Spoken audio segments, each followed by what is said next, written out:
এই জন্য বুদ্ধিমানের কাজ হলো জুমার দিন যখন আসবে বন্ধু, সব কাজ কমপ্লিট করে তুমি মসজিদে চলে যাও, যেন তোমার পিছু টান না থাকে। বলে কেন? আমাদের দোষের কিন্তু বন্ধু শেষ নাই। জুমার দিনে মুসল্লিরা যায় সবার পড়ে এবং বের হয়, ইমাম সাহেব যখন ডানে বামে সালাম ফেরায়, মনে হয় যেন বন্ধু বিশ্বযুদ্ধ শুরু হয়ে গেছে, কার আগে কে রে বার হয়ে যাবে।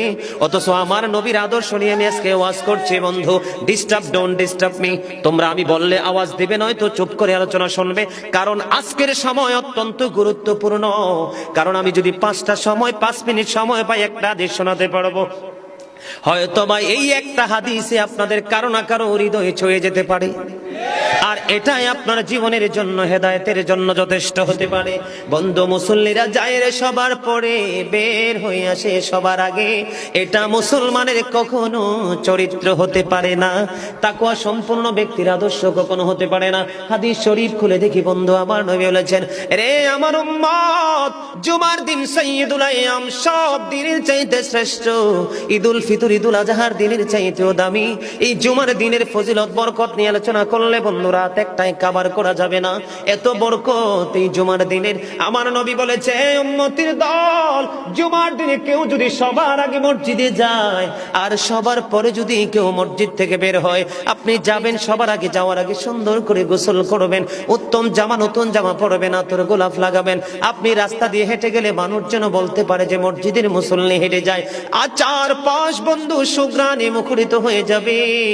এমন ভাবে সবার আগে বন্ধু মসজিদে যাবেন, যাইয়া মসজিদে ঢুকার সময় ডান পাওটা দিয়ে মসজিদে ঢুকবেন, ঢুকে গিয়ে নামাজের শুরুতে বসে যাবেন। বসে যখন আপনি আল্লাহর ইবাদত করতে করতে করতে করতে সব মুসল্লি বন্ধু বের হয়ে যাচ্ছে, আপনারা তাড়াহুড়া করার দরকার নেই। কারণ মনে রাখতে হবে, আসছি সবাই যেমনি একা একা, আবার যাব একা একা, হিসাবও দিতে হবে একা একা। পৃথিবীর সব মানুষ পর হয়ে গেল আমার কোনো সমস্যা নেই, আমার আল্লাহ এবং নবী আমার আপন হলে আই এম ভেরি সাকসেস। আমার নবী বলেছেন, বন্ধুরে, 14 গ্রামের মানুষ বিরক্ত হইও না, আমাকে বন্ধু কেউ শত্রু মনে করো না, আমি তোমাদেরকে জাস্ট উপদেশ দিচ্ছি, মানা না মানা তোমাদের ব্যাপার। হেদায়েতের হাত কিন্তু আল্লাহর কুদরতি হাত, আমার কাছে কিছু নেই, আমি শুধু উপদেশ দিব, ইনস্ট্রাকশন দেব। বন্ধু, নবী বলেছেন, সবার আগে তোমরা মসজিদে চলে যাবে, বের হবে সবার পরে। যার বাড়ি যত দূর, তোমার যত কদম বেশি লাগবে যাইতে, প্রত্যেকটা কদমের বিনিময় তোমার আমল নামায় 1 বছরের নফল ইবাদতের সওয়াব দেওয়া হবে।